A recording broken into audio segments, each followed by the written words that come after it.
manje uyarape sekayazi ukufaka umdidi wakhe in another person's hole. He already knows how to nyoba.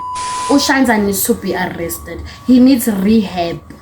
He needs attention. He needs people that's gonna take care of him. Cause okwamanje akekho right lo muntu uyahlanya like uyaduma. Ushanza uyahlanya. Like eva lo muntu uyaduma. Lo muntu uthatha ama drugs. Lo muntu une HIV. I mean, I'm not believing them. When I saw it today, I'm like, yo, hi Shem. Ziyathatha Mbukeli, we back again with another latest epic episode and hamba lo. Vatu. So ntwana so hamba nestory sakho. So ntwana ngikutshele guys, uShanza, iconic Shanza. Lord, that one that you'll all know. Lamtan is febe, he's a rapist, and then uyaduma. Today izolo lo muntu wangifona ne. As you'll all know, bengijola naye ne. I've been dating him. Lokhu ngifika, I'm always meeting them, you see, having fun, then I go back home. Izolo wangibiza kumapapa. So I came. I'm like, he's like, please come with a bottle. I came with a bottle. Suppose everything was right. Look, lo mfana ukhuluma nosifebe sakhe efonini yabona. Ngishaya ibhom ngathi angimzwanga. He's talking. That's when the drama started. I started fighting with him. I'm hitting him. Hey, and then everybody's coozing me saying that no, I must not fight with him. Hey, he didn't do anything. Hey, whatever. I kept quiet. I went to go sleep. In the morning, this person is like, hey, Eva, come, let's go downstairs. We're gonna start by my house. From my house, I'm going to leave you kwa papta, then I'm going to go, you see. I said, okay, it's fine, let's go. Me and him and Kaya, we were 3. We went to his house. When we got to his house, I don't know, he did whatever he did. We were waiting by the stairs. He did whatever he did. He came out and then we went. Then he's telling me a story. He's like, Eva, we cannot go with you because we want to go do our things. So we're going to leave you kwa papta. So we're going to find you in 10 minutes. Ne, unga shifty and stuff like that. I said, okay, it's fine. I came here kuma papta. I found only steering and he was cleaning. Yabon. We got clean steering. Ngahlala. I sat down. I waited. That's when everybody started coming now. There Shanza's coming. Look, he's asking me for money to buy him booze. And Nakona, when he left me, he said he's going to buy alcohol. Mara, when he came here, that's a different story. He told me that I must buy him alcohol. I kept quiet. Then after all that happened, that time when they all came in, hey, they're now calling me. They're like, Eva, come. Then Spemi joined day 1, yabon.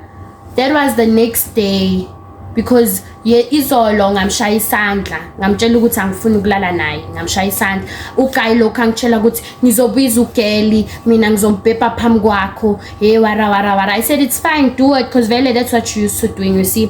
Ngashaya ibhom. Then after that, the guy, I don't know, Chigi usefonini, ubhizi ukhuluma nomunye uGeli. Bambiza ngoKim, yabona. Ubhizi ukhuluma naye, angazi bakhulumani. Chigi bayomlanda uGeli. Bayomlanda phansi, bamlandile. Waze la uGeli, wahlala. uGeli bekadakiwe vele like she was drunk, like she was even high, everything nje.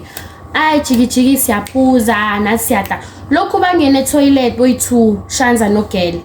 Bangene toilet angazi bayaphuma bayangena and then ukutshela mina ukuthi hayi angiyenzi next noGeli ngikhuluma naye intwana yami yebara ngishaya ibhom. Chigi sebangene eroomini. uGeli seka noKili yabona ngaleso sikhathi uGeli noKili. uGeli ulele uShanza lokho amvusa. Mina ngihleli lapha yada by the next room. Libona balana.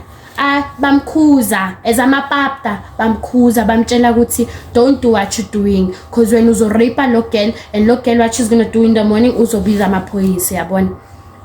Simkhuze uGayi waphuma.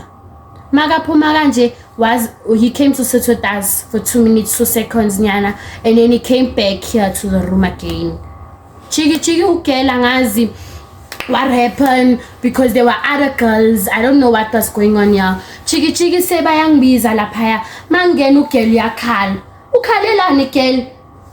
Ugirl yakhala ukuthi uShanza opened my pants and I don't know what he did. But me, in my, like the way I see this, uShanza, he will not take off a girl's pants or a girl's skirts or something and you're not gonna do anything to her. There's no such. He did rape her. One raper, uShanza. He raped her. And ngaleso sikhathi I'm sure bekashaya ngoskrystal yakhe. Bekasedumile manje. Sengenile ekhanda lakhe sekayaduma manje. Babhizi baba. Angazi uyambhebha ugela ulele uyambhebha. Jiki bavuka bayalwa after they fighting nami ngangena ngiyamtshela ukuthi wena uyisifebe uyi-rapist yonke into mfana, like even your mother she don't see you anymore, she doesn't feel you anymore, like you are unseen, you like akakufili boy, akakufili, like phelile wena nomama yakho phelile.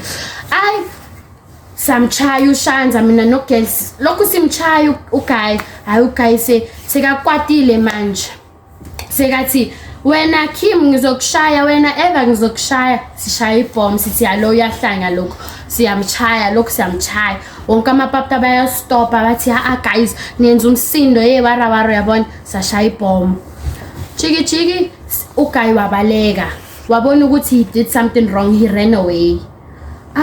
Chiki, the girl is crying.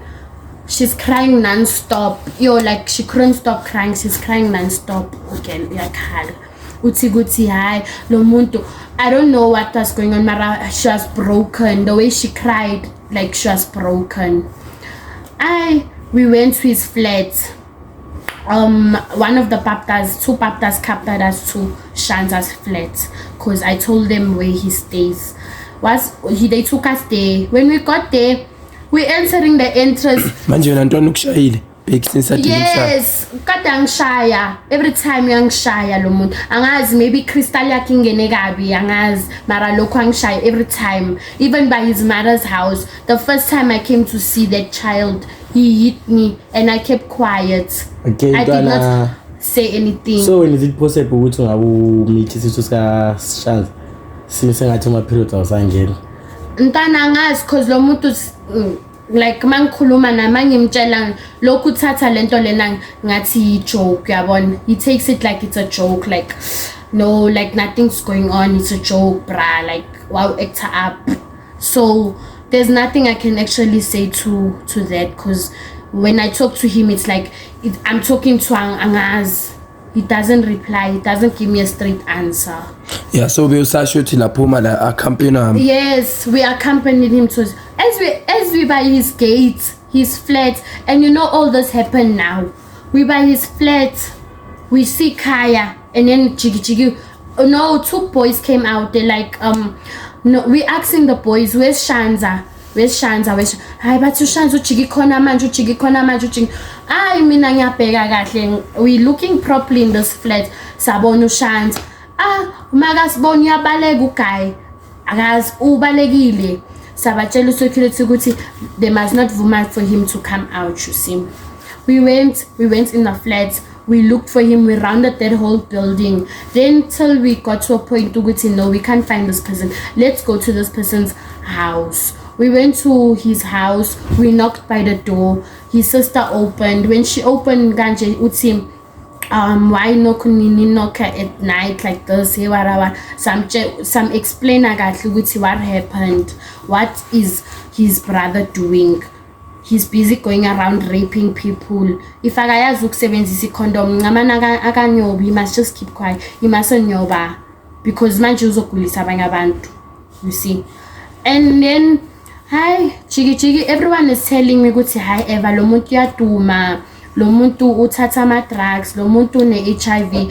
I'm not believing them. When I saw it today, I'm like, yo, hi Shem. Angaze ngabona umuntu oduma kanje. Shaya umuntu ubone ukuthi ya lo muntu yaduma.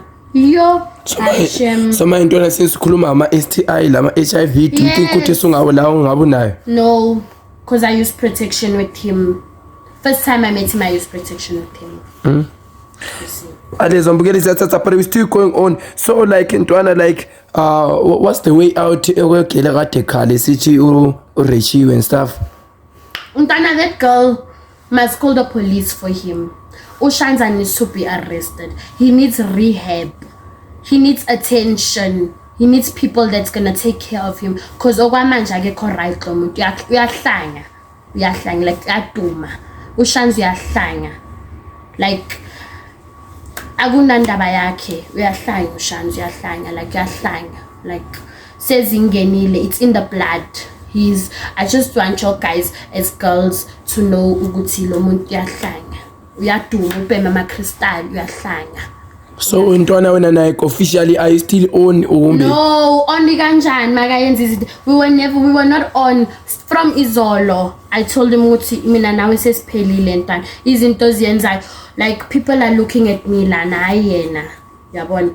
Yena lokhu utshela abantu ukuthi angazi, utshela abantu ukuthi hey Eva hey wara every feba hey wara. Mina ngifeb no babakhe mina. Angifeb no babakhe. Angazongidelela ujayela umsuzu wakhe mina because angifeb no babakhe mina. So as I was still saying, yeah, what I think that girl should do, that girl should call the police for him and get Shanza arrested because he does not deserve to be freely as a rapist, a young rapist. Cabanga umncane kanje uyarape sekayazi ukufaka umdidi wakhe in another person's hole. He already knows how to nyoba another child. How I sis man I melakhule yo sis, even umama akhe umdisonile like his mother don't see him akamboni umama akhe futhi. Yeah. So that's exactly what's going on here. Lezo mbukeli siyathatha mbukeli but we still going on. So ntwana, what can you say? What's your word of the day ntwana? Word of the day, girls, please protect yourselves. And yeah, don't let boys take advantage of your guys. Yes, please. Because what I saw today was actually so, it traumatized me, it scared me, because you can even ask any other papa how I cried. I sat down, I looked and I cried. I'm like, why?